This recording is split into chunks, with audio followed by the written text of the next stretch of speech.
সরাসরি চলে যেতে চাই ফ্রি সেগমেন্টে আপনাদের প্রশ্নগুলো নিয়ে আলোচনা করতে।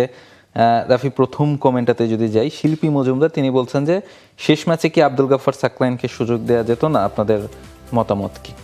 টিম ম্যানেজমেন্ট আসলে রিস্ক নিতে চায়নি, মানে উইনিং কম্বিনেশনটা রাখতে চেয়েছে প্রথম ওয়ানডের পর। দ্বিতীয় ওয়ানডেটা যদি চট্টগ্রামে হয়ে যেত, বাংলাদেশ যদি টি-20 ইনফ্যাক্ট সেটা যদি জিতে নিত, তাহলে থার্ড ম্যাচে আব্দুল গাফফার সাকলাইনকে হয়তো বা অবধারিতভাবে টিম ম্যানেজমেন্ট সুযোগ দিত, সেরকম প্ল্যানিং ছিল। কিন্তু যে সিদ্ধান্তটা নেওয়া হয়েছে, সাইফুদ্দিন খেলেছেন, তিনি কিন্তু ব্যাট হাতে কন্ট্রিবিউট করতে পারেন, সম্ভবত গোল্ডেন ডাক ছিলেন, এবং ওই ম্যাচটাতে তিনবার হ্যাট্রিক চান্স তৈরি হয়েছে, 3জন গোল্ডেন ডাক হয়েছেন।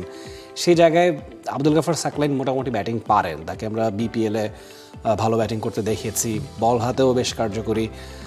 একটা সুযোগ তিনি ডিজার্ভ করতেন, he was unlucky, but at the same time team ম্যানেজমেন্টের সিদ্ধান্তটাকেও আপনি আসলে খুব একটা মানে সমালোচনার মধ্যে ফেলতে পারবেন না। তবে আমার মনে হয় কি যে মানে এই সিরিজের শেষ ম্যাচটা গাফফার সাকলাইনকে অবশ্যই খেলানো উচিত ছিল।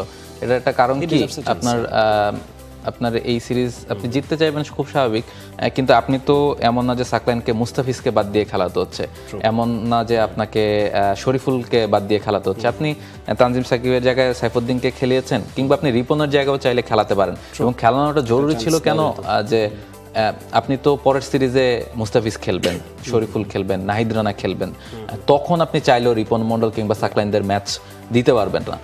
ফলে এই সিরিজটাতে যেহেতু আপনি ওভাবে স্কোয়াড করেছেন এবং ম্যাচ খেলার সুযোগ দেওয়ার একটা মানে সুযোগ ছিল, ফলে সেই সুযোগটা দেয়া গেলে আমার কাছে মনে হয় যে ভালো তো সাকলাইন একটা ইন্টারন্যাশনাল ম্যাচ খেলার এক্সপিরিয়েন্স গেদার করতে। Valid point. সাজ্জাদ হোসেন তিনি বলছেন অন্য দেশে বোলাররা ব্যাট করতে পারে কিন্তু আমাদের দেশের বোলাররা পারে না। ঢাকা প্রিমিয়ার লিগে শেখ মেহেদিরা ব্যাট পারে কিন্তু জাতীয় দলে পারে না। এটা আসলে জানি না আমি কতটুকু সঠিক বলছেন সাজ্জাদ হোসেন। ব্যাট একেবারেই করতে পারে না সেটা না, তিনি হয়তো কনসিস্টেন্সির কথা বলছেন, যে ধারাবাহিকতার ক্ষেত্রে হয়তো বা আমাদের একজন বোলিং অলরাউন্ডার বা ব্যাটিং অলরাউন্ডার বলুন, অলরাউন্ডারের একটা ঘাটতি জাতীয় দলে খুব ভিভিডলি আছে এই মুহূর্তে। এক্স্যাক্টলি, ধরেন শেখ মেহেদী, রিশাদ, সাকলাইন, সাইফুদ্দিন প্রত্যেকে কিন্তু তাদেরকে মিনি অলরাউন্ডার হিসেবে ধরা হয়, তানজিম সাকিবও, কিন্তু কেউই আসলে দিন শেষে ব্যাটিংটাকে সেভাবে ডেভেলপ করতে পারেননি যেটা তারা নিয়ে ন্যাশনাল টিমে এসেছিলেন। ফলে ইন্টারন্যাশনাল ক্রিকেটে সেই জায়গাটা তারা ডেভেলপ করতে পারতেন, 7-8 নম্বরের যে একটা ব্যাটিং বোলিং অর্ডারের শূন্যতা, সেটা হয়তো তারা পূরণ করতে পারতেন। সেটাই হয়তো সাজ্জাদ বুঝে যাচ্ছেন। পরে কমেন্টে যাই, আর যে রাকিব তিনি বলছেন যে এবার পিএসএল এ বিশেষ করে শরীফুল, নাহিদ রানার পারফরমেন্স দেখার পরে আপনাদের কি মনে হয় আরো বেশি সংখ্যক খেলোয়াড় বিদেশি লিগে খেলতে দেওয়া উচিত? অবশ্যই, যদি সুযোগ পান খেলতে দেওয়া উচিত। অ্যাবসলিউটলি, যদি জাতীয় দলের সূচির সঙ্গে তেমন কোনো ইম্পর্টেন্ট সিরিজের সংঘর্ষ না হয় অবশ্যই পাঠানো উচিত।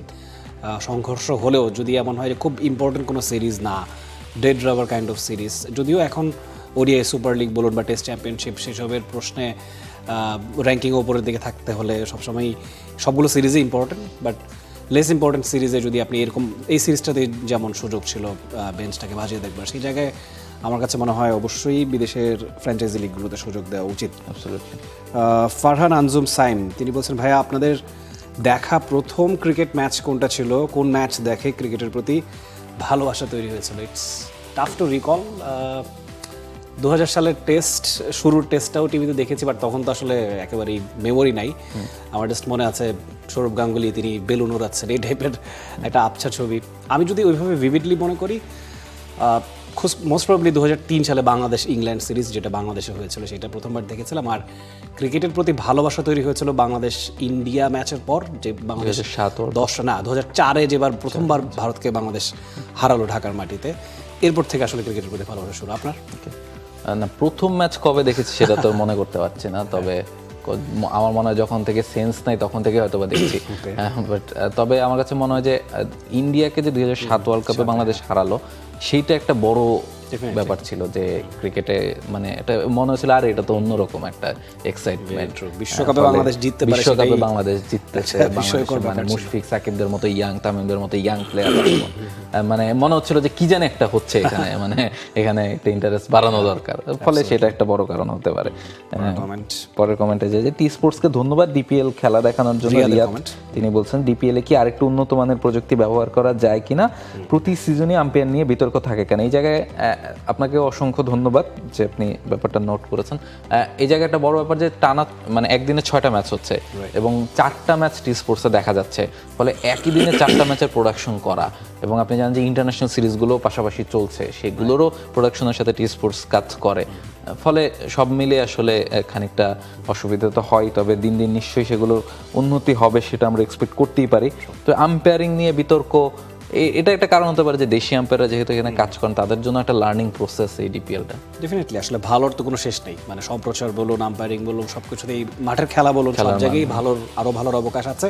তবে gradually year by year improvement হচ্ছে, সেটা ভিজিবল। সেই ধারাবাহিকতা অব্যাহত থাকুক সেই প্রত্যাশা রাখবো। সবশেষ কমেন্ট মোহাম্মদ আমিনুল, তিনি বলছেন বর্তমান সময়ে দেখা যাচ্ছে বাংলাদেশের অনেক টপ অর্ডার ব্যাটসম্যান অফ স্টাম্পের বাইরের বলে সেট হওয়ার আগেই খোঁচে দিয়ে আউট হচ্ছেন। এটা কি আমাদের ঘরোয়া ক্রিকেটের উইকেটের কারণে, নাকি এটা স্রেফ মানসিক চাপের বহিঃপ্রকাশ? আপনারা এর স্থায়ী সমাধান কি দেখেন? এটা না আমাদের একটা ক্লাসিক সমস্যা, আমরা সেই আর্লি 2000s আমরা দেখতাম ব্যাটাররা ব্যাটে খোঁচা দিয়ে স্লিপে ক্যাচ তুলে দিচ্ছেন বা কট বিহাইন্ড হচ্ছেন। এই সমস্যাটা আবার ফিরে এলো কেন? এটা একটা আসলে খুবই ইম্পর্টেন্ট পয়েন্ট, এবং এটার সমস্যার সমাধানের জন্য আমরা আগের বার জেমি সিডন্সকে এনেছিলাম, তিনি আসবার পর সেই সমস্যাটা সমাধান হয়েছিল। আমার মনে হয় এই ধরনের ক্যারিশম্যাটিক কাউকে প্রয়োজন এটা সমাধান করতে। অ্যাবসলিউটলি, এবং আমার কাছে মনে হয় ওই জায়গায় যে প্লেয়াররা মাঝে মাঝে একটু হিমশিম বা নার্ভাস হয়ে যান, যে কয়েকটা বল ডট হলে ওভার একটু প্রেশারে পড়ে তখন একটু এক্সট্রাঅর্ডিনারি কিছু করতে যান, সে ব্যাপারে কিছু জায়গা থেকে অফ স্টাম্পের অনেক বাইরের বল খেলার চেষ্টা করেন বাউন্ডারি বের করার জন্য, ড্রাইভ করার জন্য, সেগুলো থাকে। তবে যেদিন আবার ব্যাটে বল আসে বা যেদিন রান করা যায় সেদিন আবার করেন, ফলে এই সমস্যা আসলে মানে শুধু বাংলাদেশে বলে ভুল হবে যে এক্স্যাক্টলি বিরাট কোহলি তো টানা দীর্ঘদিন তিনি তাকে অফ স্টাম্পের বাইরে বল করা হলে তিনি এইচ হয়ে আউট হতেন, একটা নিয়মিত চিত্র হয়ে গিয়েছিল। ফলে বিরাট কোহলির যদি এই সমস্যা থাকে তাহলে আসলে সবারই থাকা উচিত, না থাকাটাই আসলে বেমানান দেখায়। ফলে সেসব সমস্যা থাকবেই এবং ক্রিকেটের নানা রকম আলোচনা থাকবেই, সেগুলো নিয়ে আমরা হাজির হয়ে যাব সপ্তাহে 3 দিন শনি সোম বুধ ঠিক সন্ধ্যা 6টায়। আমাদের সঙ্গে থাকবেন, চোখ রাখবেন টি স্পোর্টসের পর্দায়। For more updates, subscribe to our YouTube channel and click on the bell icon. Follow us on Facebook and Instagram. Download T-Sports app to enjoy exciting games and highlights. Visit tsports.com.